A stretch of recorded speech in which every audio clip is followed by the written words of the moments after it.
Hi everyone, I'm Adrian Groenewald as usual of ThinkLead, a global leadership platform, and it's wonderful to be with you as always, interviewing top leaders, influencers, experts all over the world.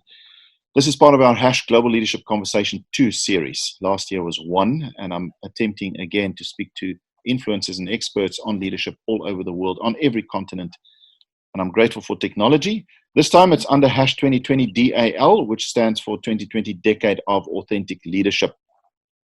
So that's our revolution, to try and expedite the emergence of authentic leaders over the next decade.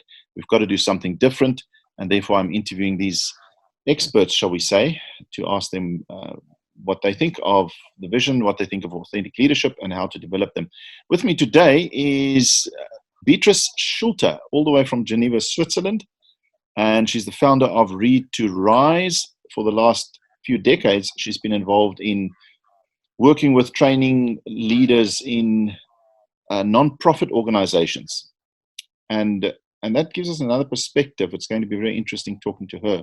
So she's very experienced in the leadership space, but pretty much focused on that area of our society, which is a very important and big one. So Beatrice, welcome to the Leadership Platform. Thanks for having me. Beatrice, to get us all on the same page, same question as I ask all influencers, please define to us how you see authentic leadership or authentic leaders. Okay, this is not an easy question to answer, actually, to start with, because I've been thinking about this a lot. What is a leader? What is leadership? And first of all, I want to say that leadership is not primarily a position, but it is a practice. It's about attitude, behavior, and interaction between people to work together towards a common purpose. That means English is not my mother tongue, so when I first learned the word leadership, I actually saw a ship in my mind. And when I'm using this picture, for me, leadership is about the ship and not about the leader. And I think so the leader, there can be many leaders on a ship, and they need to cooperate together. And it doesn't, not only the captain is the leader, there are many leaders. And that's how I see leadership. It's about the destination of that ship. Where does that ship go? So what's the purpose of our cooperation? What do we want to achieve? How do we want to change the world together? That must be the focus, and not the captain. Otherwise, you don't get anywhere with that ship. And it is also about how you get there. How do you achieve? How do you reach your destination? So how do you function together as a team? And how do you manage this vessel to go into the right direction? Yes, maybe to say more about that, I think this is very important for me, that leadership is not about the director of an organization or the CEO or the board members specifically, but it is about the group and how you mobilize the group. I think it's a common misconception that achievements can be done by individuals. I think our whole system, starting from education, going through how we organize our workplace and how politics are organized, or how we talk about political leaders, for example, it implies as if these people had achieved all of this that was done under their leadership, that as if they had achieved that on their own. And I think we are kind of trained towards that, starting from school, with kind of giving grades to children, or linking positions higher up in the leadership with higher salaries, etc. Where I really want to challenge that whole concept, because no one can achieve anything on their own. And I like to use an example, let's say from literature. When we look at the big writers of the 18th, 19th century, they're all men. But I think most of them actually had a wife behind them who was supporting their work, And most of them were in the aristocracy, so they had a lot of people working for them to make the household run, etc., and to allow them to write these great works of literature. So I don't want to diminish their achievements, but it's not only their achievements, it's a whole group of people and cooperation that makes great things happen. So authentic leadership, according to you, is not this hero leadership where the leader is the hero and gets all the credit. It's everything around and behind them, and it's a whole coming together of other individuals, visible and not, behind the scenes, some not, and that's what I get from what you're saying. Yes.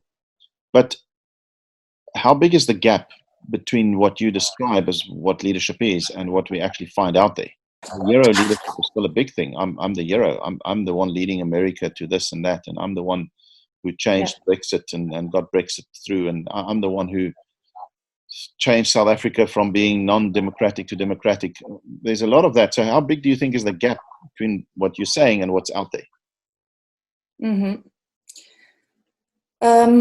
Well, it's big, but maybe I'm just reflecting, where's the problem, or how can we tackle that problem? How can we tackle that? So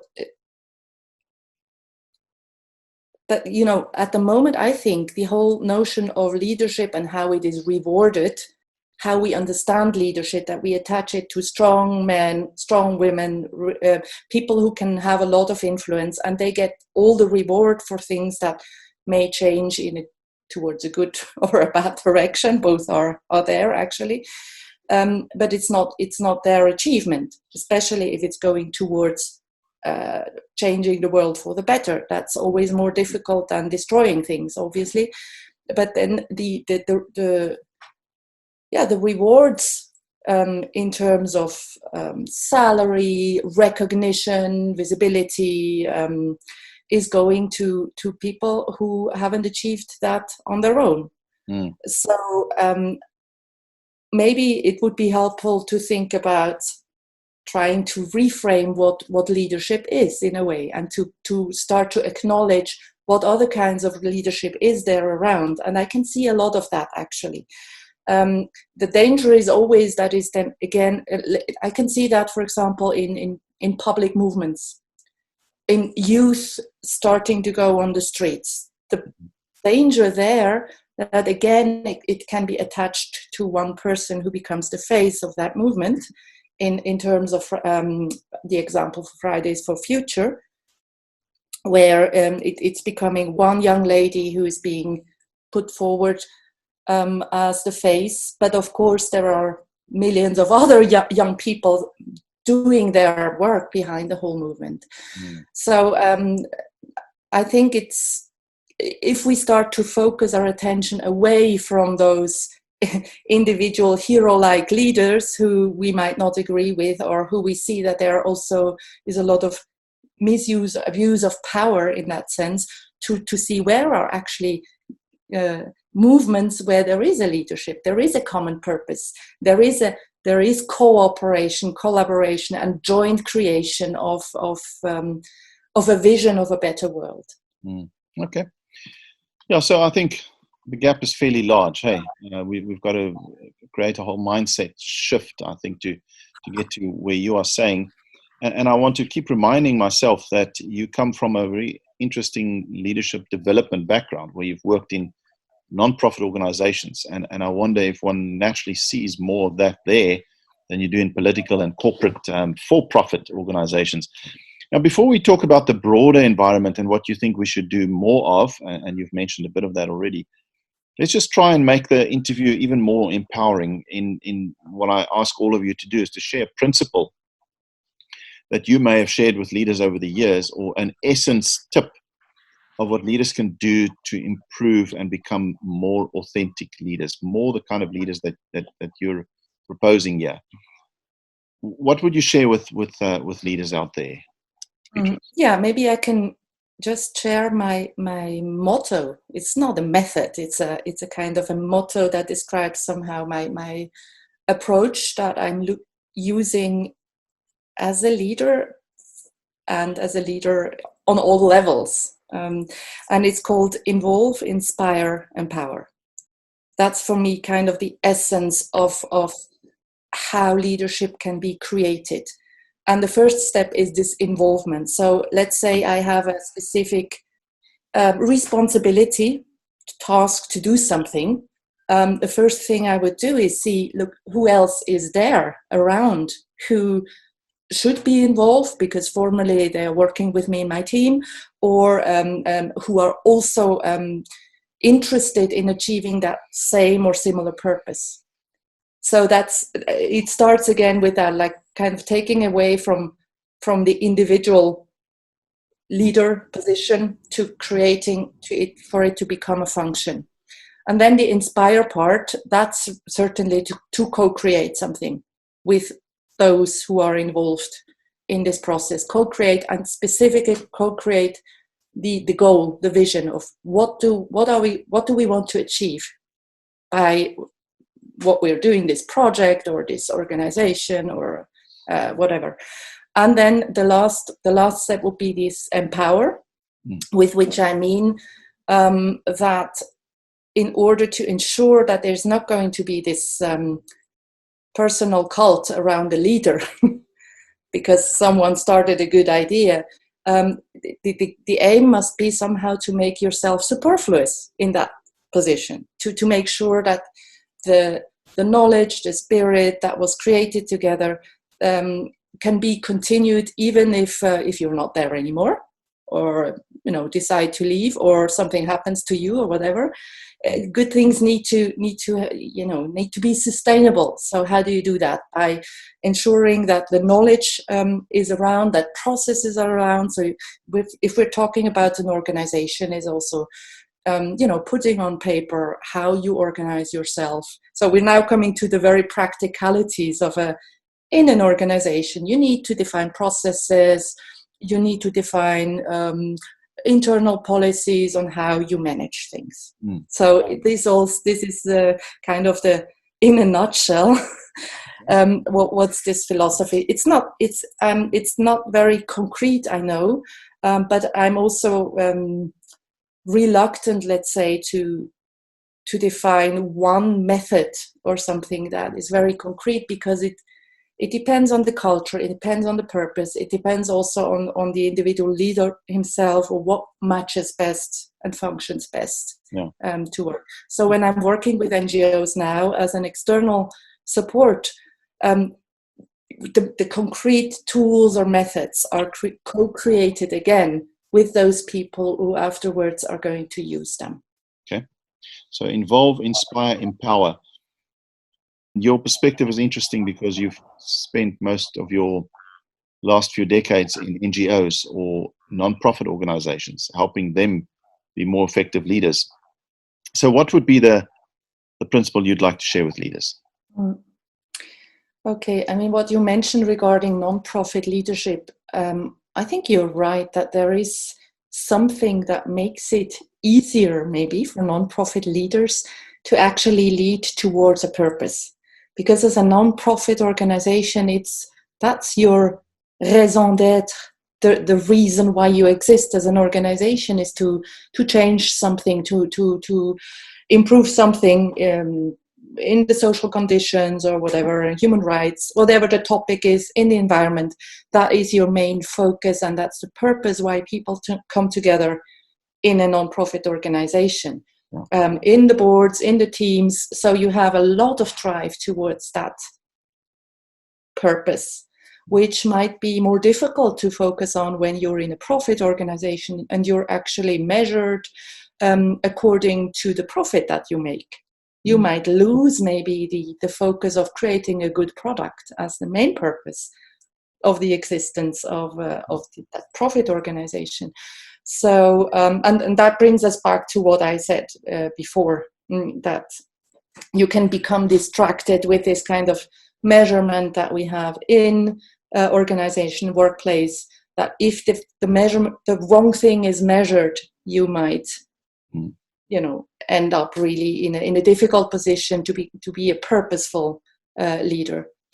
So that said, I think that's an advantage, and gives you also an environment to realize that leadership is not a position, as I said before, but also it's not an event. It's not a one-off thing, and you have your weekly team meeting, and that's when you are a leader. But leadership is a continuum. It's an attitude. It's a mindset, and this attitude and mindset guides your behavior as a leader, no matter which position you are in. So leading yourself and taking care of yourself is I think, really a very important and a very important task of anyone who wants to be a good leader. If you take good care of yourself, that's that's necessary in order for you to be taking care of others around you. And then leadership is something. It's not about the big things. It's about the everyday little things that you do, that you are consistent in your attitude. It's an accumulation of little things. And for example, it involves real listening. When you want to co-create leadership, you need to listen to yourself as well and listen to others, and be ready to face conflict, because when you do listen, you realize there are conflicting needs and ideas, and you shouldn't be afraid of that, and rather see conflicting ideas as an opportunity to create something new, to come up with new ways of dealing with issues. And by doing that, you can create common values and organizational cultures. And that kind of incorporate this co-leadership, which is independent of the specific positions of responsibility. I don't want to say that, when you say co-leadership, no one is responsible for anything. That's not what I mean. As a director, nevertheless, you have specific responsibilities and you have to take them. As a board, you have to be there as a leader and take these difficult decisions. But so that is not mutually exclusive. I'm not promoting a leadership idea that, means everybody can, have a say in everything. That doesn't function. And my motto, kind of to realize this, is are the 3 words: to involve, inspire, and empower. Yeah. So involve, everyone around who is in your team or in your organization, or also with other organizations maybe working towards the same purpose, and create a space where you can co-create and cooperate together. Inspire, I think that's the moment when you start cooperating in this open way, where you acknowledge different needs and interests and say, okay, so what do we do with that?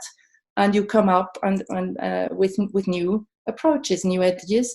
And the empower part is really to make sure that a movement or an organization is not dependent on one or only a few individuals. Yeah.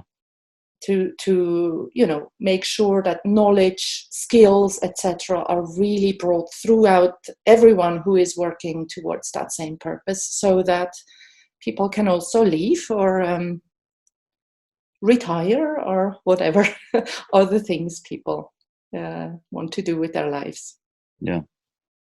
So that very powerful principles. I really like those 3 words. I think earlier you mentioned, before we were cut off by technology, that one could probably read it in different ways, because you don't want to put people in a box and say this is exactly what it means either. Yes. But absolutely. to what extent has the Switzerland way of leading a country impacted your thinking? And I was quite interested in what you said to me before we even started recording this interview, how Switzerland is run. I didn't know it like that. You actually don't have one leader who's the hero leader. Exactly. You've got a group of 7 ministers who are from different political parties, who are actually part of a federal council, who then kind of leads the country. And the equivalent of a president, a hero leader in another country. And all of that impacts your thinking, does it not? Yes, I think, yes. I grew up in Switzerland. I grew up in this political culture of a very small country very diverse. We have 4 official languages, 3 state languages.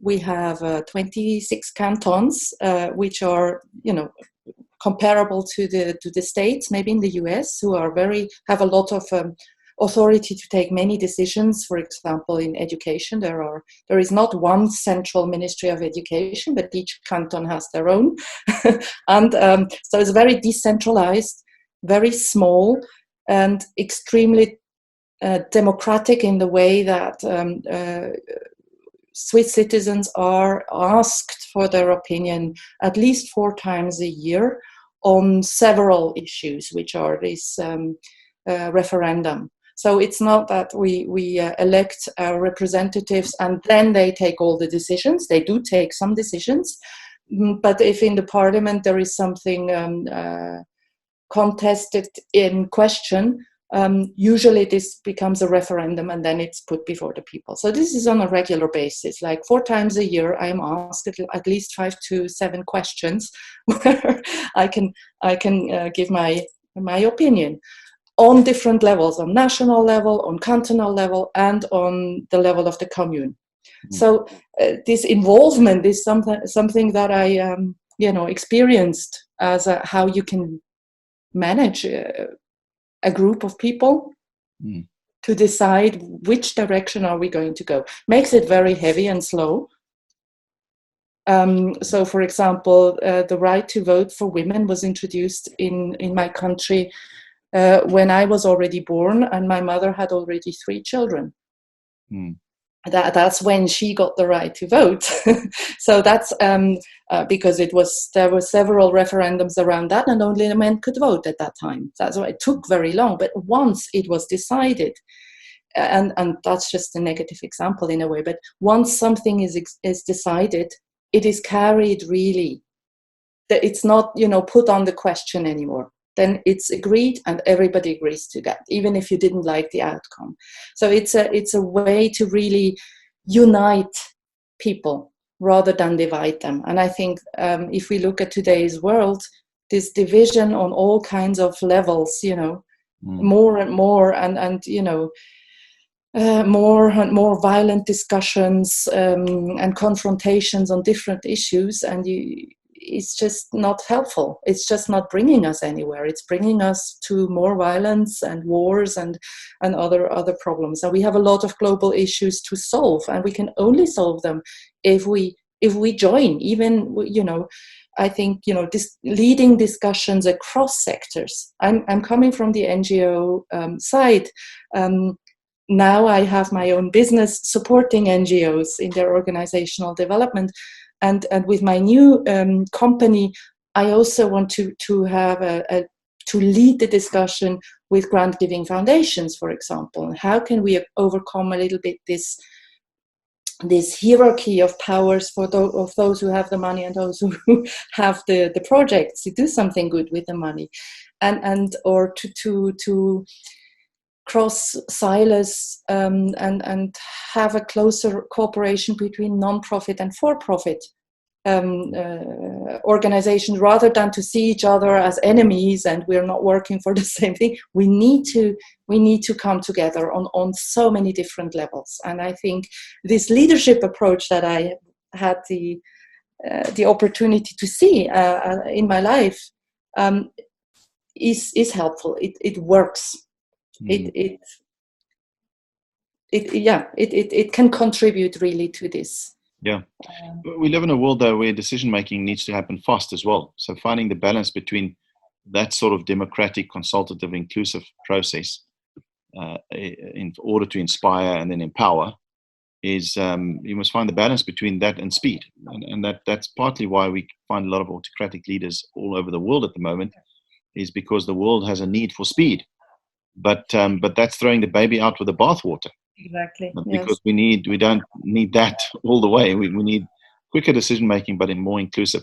So finally, tell us what you are doing then. You've mentioned here and there, but just wrap it up in terms of what you are doing to close that gap. And obviously you're focusing on non-profit organizations, but just quickly in a minute, tell us what you're doing to help us with this global authentic leadership revolution to try and expedite the emergence of authentic leaders over the next decade, the 2020 decade, from where you sit? Mm.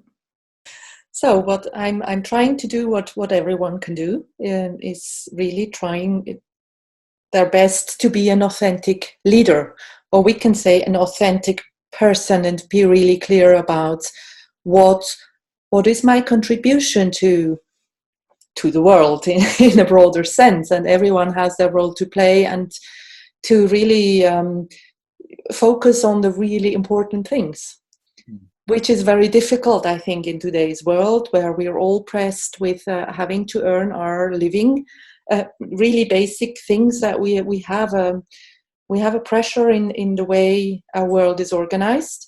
But those who are advantaged, like myself, living in Switzerland, having enjoyed a great education and all the support, not my achievement, the achievement of everyone around, my parents, my country, or the luck that I had. So I try to really give back from my experience in my work, when I work with NGOs, when I want to help also grant-giving foundations to be better leading organizations in the way they contribute to using their funds for good and for making real sustainable change.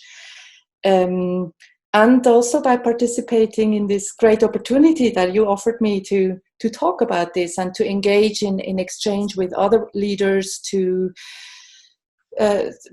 specify like what is the kind of leadership that we need, because we all bring a little part and we have our experience and our personality, and to try to come up with something that we can use and advocate, let's say, wherever we are, in individual conversations with organizations, in leadership discussion platforms, etc. So I thank you for this opportunity to be able to exchange with you and be part of this. Beatrice Schulter, thank you so much. From your organization is Roots to Rise. Thank you for your time. We had some technology challenges, but we'll see how we can put this together to share with the world. And if we don't come right with that, then we'll certainly do the interview again. But I really thank you for your time. Thank you for sharing your good thoughts, your energy, and for making a difference with non-profit organizations that are so important in this world. And we look forward to engaging you more. Thank you so much. Thanks, Adrian. Have a nice day.